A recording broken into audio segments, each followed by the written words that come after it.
This is not where I expected to be on this Saturday morning, but here I am, being flexible and open to experiences. Let's go to my 5th visit to Jerash. What are we going to see at Jerash? Hadrian's Arch. We're going to see the Hippodrome. We'll see Nymphaeum. We will see Necropolis. We will see Temple of Zeus, Temple of Artemis. We will see a South and a North Amphitheater. We will see, what's the name of the circle? The Oval Plaza. And we will see the Cardo Maximus. We will also see, I keep calling them a triquilium, tetrapylons. We will see junctions in the road coming from Damascus in the north. We will see a junction, and it is called, got it wrong again, tetrapylon. A tetrapylon. It's just an amazing space. Let's go visit Jerash.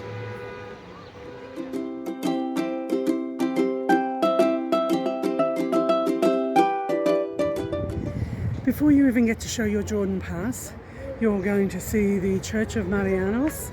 You're going to see the Necropolis, and you are going to see the Hippodrome. You're going to then, this is a really big site, you're going to walk right to the far end of the Hippodrome before you even show your Jordan pass at the South Gate. A great place to start your visit is at the Necropolis. These are a couple of subterranean tombs dating back to the 1st and 2nd centuries AD. The Necropolis were built outside the city walls and built right next to the Church of Marianus, the 570 AD church for the Bishop Marianus. After walking in the single nave and from the main street through the narthex, you get to a geometrically patterned mosaic floor. Can you hear the roar of the crowd?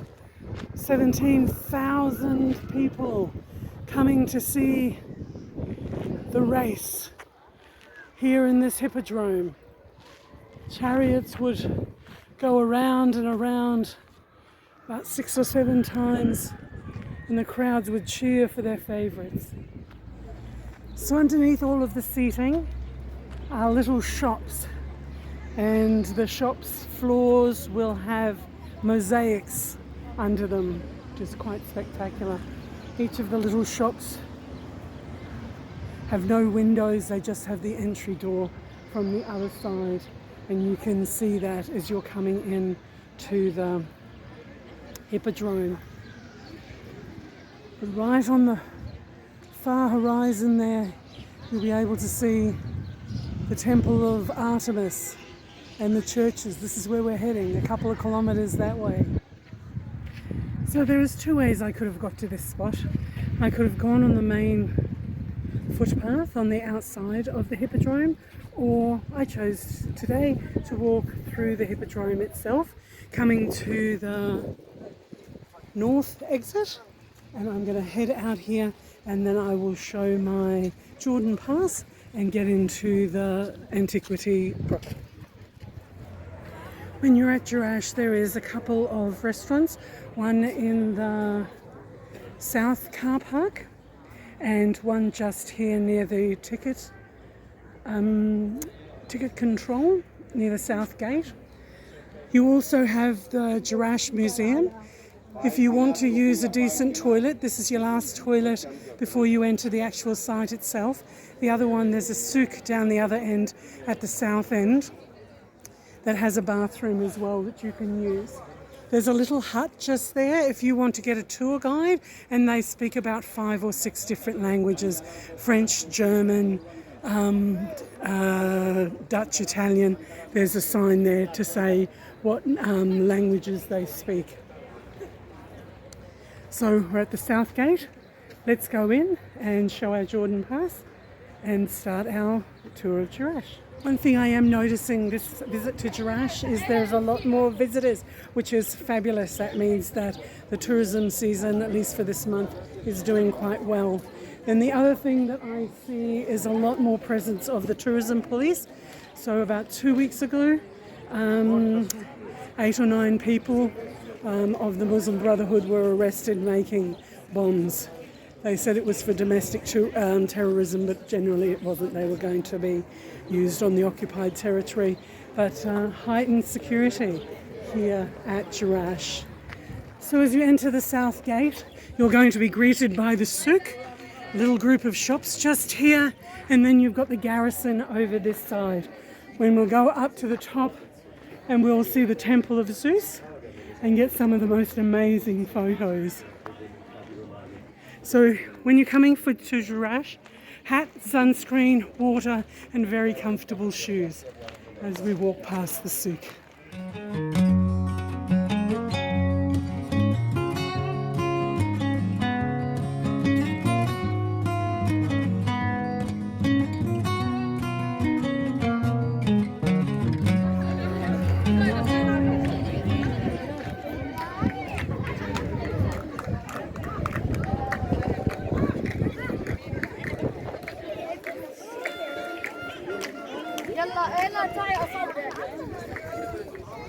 The South Amphitheater was inaugurated about 90 AD.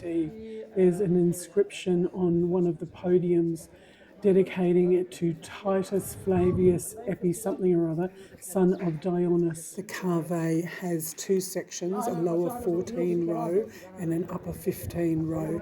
The lower row would have been for higher status people and the 15 rows at the top would be for the cheap seats. After passing through the vomitoria, the 4,700 audience members would be ready to see an amazing show on this huge stage. Panorama from the Temple of Zeus is the churches, the Temple of Artemis, the Oval Plaza, over to the garrison and the souks and the south gate. Restoration of Jerash is ongoing, so each time you visit you will see something different. Moving along the ridge up to the churches, you'll be able to see the Oval Plaza, the Cardo Maximus, the South Tetrapylon, and one of the decumanus, looking over towards the churches and the Temple of Artemis. The Jerash site is at least a couple of kilometres long, so from the churches heading over to the Temple of Artemis, that lower set of pillars is the decumanus, the south junction road that goes to the tetrapylon. This decumanus, the south decumanus, would have taken people to the churches and temples, where the one at the north would have taken people to more residential and government offices. Looking over again to the Oval Plaza and the South Gate. Heading over to the 3-church complex of St. George, St. John the Baptist and Cosmos and Damianos, built between 529 and 533. The twins, Cosmos and Damianos, studied medicine in Syria and were known as healers, and they treated many sick people for free and then converted them to Christianity. With the persecution of Christians, they were martyred by being beheaded. From the 5th century, they have been venerated as patrons of the medical profession and protectors against diseases. Beautiful mosaics cover the 3-nave basilica, the central nave being about 16.5 metres by 7 metres. The Temple of Artemis, dedicated to the patron goddess of the city, constructed in early 100s AD. There is only 11 columns left standing with these beautiful Corinthian capitals.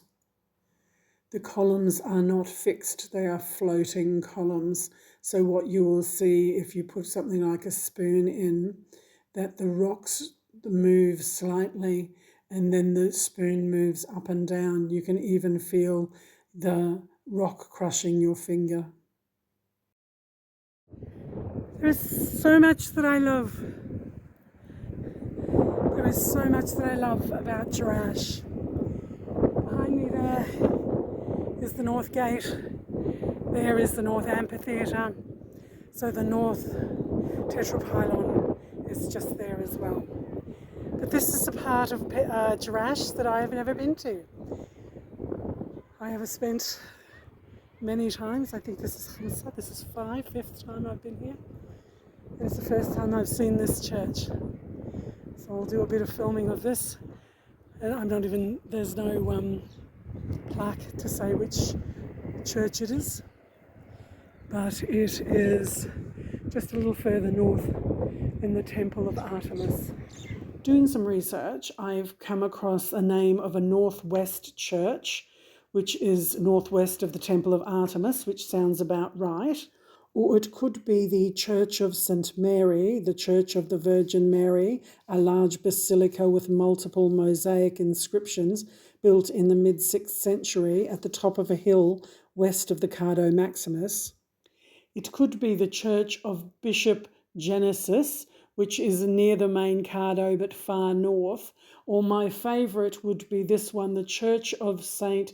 Aphrodisius, linked to the cult of Christian martyr from Alexandria, where only the mosaics survive, at the western edge of the city, outside the core urban area, which is about where this is, up in the kind of housing area. From this location, you can see the Temple of Artemis, the North Amphitheater, the very intact North Tetrapylon, which is an amazing space. I've taken a few attempts to get there. And then along the rest of the Cardo Maximus, there is the North Gate, just peeking over that ridge. Doesn't it look like a little face screaming, eyes and an open mouth? The North Gate and the North Amphitheater were built around 165 AD, with being only a small amphitheatre, probably only holding a couple of thousand people. The amazingly intact Cardo Maximus is actually intersected by two decumanus. The decumanus on this side would have gone to the residential area, where the one further down would have gone to the temples and the worshipping area. This is the North Tetrapylon, the most amazing structure. The crowning glory as you walk down the Cardo Maximus is near the centre, and that is the Nymphaeum, built around 125 AD to supply water both there in this central area and to other fountains along the Cardo. It would have looked majestic with its two levels of facades, all of those columns with Corinthian capitals cascading with water. The beating heart of Jerash is the Cardo Maximus. You can see the flagstones at different angles. The direct ones are crosswalks. There are circles in the middle of the way, and that is the water drainage system. There are these little niches and steps along the way so that people could move up towards the temples and the shops that lined the Cardo Maximus. And heading back to the Oval Plaza. Depending where you parked and arrived when you came to Jerash, if you were down the south end of the site and you parked your car there, or your bus let you off there, you will have access to a souk area where you can buy shirts and scarves and necklaces and jewellery and statues and plush camels. There's almost anything, magnets that you want to buy to have as a souvenir of your visit to Jerash. There is also a public toilet here in this section of the souk. You do not need to pay when you use the toilets at Jerash. All of the vendors at Jerash will ask you to enter their shop. If you are feeling a little overwhelmed, you just have to say no, la, and thank you, shukran. So all you have to say is la, shukran. Have an amazing visit when you come to Jerash. Don't forget to wear sunscreen, hat and comfortable shoes. If you like my content, give me a thumbs up, subscribe to the channel, put on the bell notification for when I upload new videos. Jules retires at 60. Come along with me for the adventure.